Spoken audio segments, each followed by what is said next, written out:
भारत का mission moon Chandrayaan 3 बहुत जल्द चंद्रमा की सतह पर उतरने वाला है और इसकी सॉफ्ट लैंडिंग की तैयारियां की जा रही हैं। इस मिशन में चंद्रयान 3 के सतह पर उतरने को लेकर बहुत अधिक फोकस किया गया है, क्योंकि इससे पहले चंद्रयान 2 लैंडिंग के समय फेल हो गया था। ऐसा माना जाता है कि चंद्रयान 2 के फेल होने में सबसे बड़ी वजह उसकी स्पीड थी। वैज्ञानिकों ने भी बताया था कि चंद्रयान 2 के मिशन में लैंडिंग के पहले तक अपने मिशन में सभी टास्क पूरे कर चुका था, लेकिन जब उसे चंद्रमा की सतह पर लैंड करना था तब चंद्रयान 2 में दिक्कतें आई और चंद्रयान 2 रोवर से बाहर नहीं आ पाया था, जिसके कारण इसरो के वैज्ञानिकों को निराशा हाथ लगी थी। लेकिन इस बार ऐसा नहीं होगा। 2023 में इसरो के वैज्ञानिकों ने चंद्रयान 2 की असफलता के बाद कई सबक सीखे हैं और इस बार चंद्रयान 3 की सॉफ्ट लैंडिंग कराने की पूरी तैयारी है। स्पेसक्राफ्ट की स्पीड को लेकर कई प्रयोग किए गए हैं और अब उन्हीं के जरिए चंद्रयान 3 को लैंड कराया जाएगा। वैज्ञानिकों ने बताया कि स्पेसक्राफ्ट चंद्रयान 3 की लॉन्चिंग के समय स्पीड 36,000 किलोमीटर प्रति घंटा थी।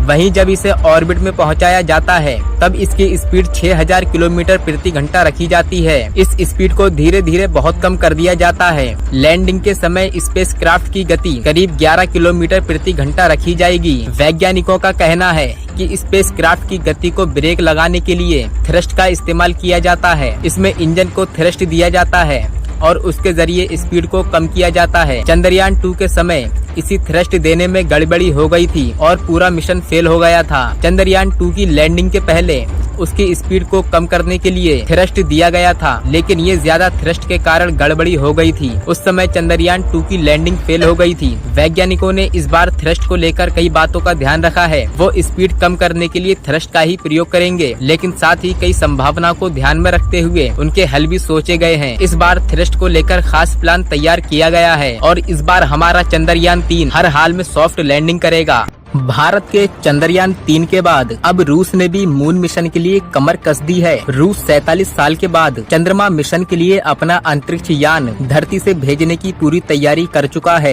आज यानी 11 अगस्त को रूस के लूना 25 मिशन की लॉन्चिंग है। रूस का मून मिशन चंद्रयान 3 की लॉन्चिंग के 4 हफ्ते बाद सामने आया है। जानकार मानते हैं रूस का लूना मिशन 25 भले ही चंद्रयान 3 के काफी दिनों बाद भेज रहा है, लेकिन इसके चांद पर भारतीय यान से पहले पहुंचने की संभावना है। रूसी लूना मिशन से चंद्रयान 3 पर कोई फर्क पड़ेगा या नहीं, तो चलिए जानते हैं। लेकिन इससे पहले हर हिंदुस्तानी भाई इस वीडियो को लाइक और चैनल को सब्सक्राइब जरूर कर दे। भारतीय अंतरिक्ष एजेंसी इसरो ने चंद्रयान 3 को बीते 5 अगस्त के दिन चांद की कक्षा पर सफलतापूर्वक पहुंचा दिया है। अब ये धीरे धीरे चांद के ऑर्बिटों को पार करते हुए 23 अगस्त को चांद पर सॉफ्ट लैंडिंग करेगा। उधर रूसी यान लूना 25 मिशन की 11 अगस्त को लॉन्चिंग है। रूसी अंतरिक्ष एजेंसी रोसकोसमोस का दावा है कि ये मिशन महज 5 दिन में पूरा हो जाएगा। रॉयटर्स की रिपोर्ट के मुताबिक रूस का लूना 25 मिशन चांद के दक्षिणी ध्रुव के पास 3 संभावित लैंडिंग स्थलों में से एक पर उतरने से पहले चंद्र कक्षा में लगभग 5 से 7 दिन बिताएगा। रूसी यान की यह टाइमलाइन बताती है कि उसका मिशन भारतीय चंद्रयान 3 से पहले या लगभग उसी समय चंद्रमा की सतह पर पहुंच सकता है। रोसकोसमोस ने इसरो को विश्वास दिया कि दोनों मिशन एक दूसरे के साथ कोई छेड़छाड़ नहीं करेंगे, क्योंकि उन्होंने अलग अलग लैंडिंग क्षेत्रों की योजना बनाई है। रूसी अंतरिक्ष एजेंसी ने कहा ऐसा कोई खतरा नहीं है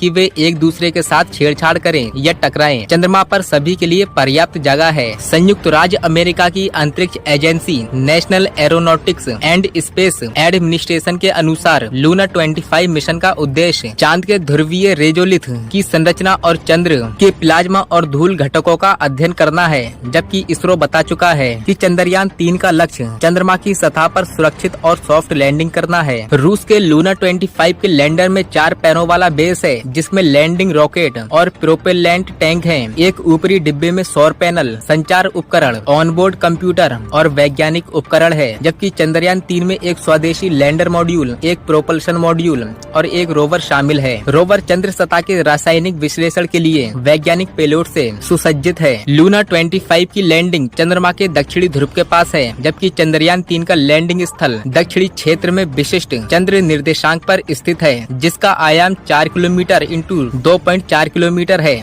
ऐसी उम्मीद है कि लूना 25 का लैंडर लगभग 1 साल तक चंद्रमा की सतह पर काम करेगा और रेजोलिथ और एक्सोस्फेरिक धूल और कणों का अध्ययन करेगा, जबकि चंद्रयान 3 के लैंडर और रोवर का मिशन लगभग 14 दिन तक है।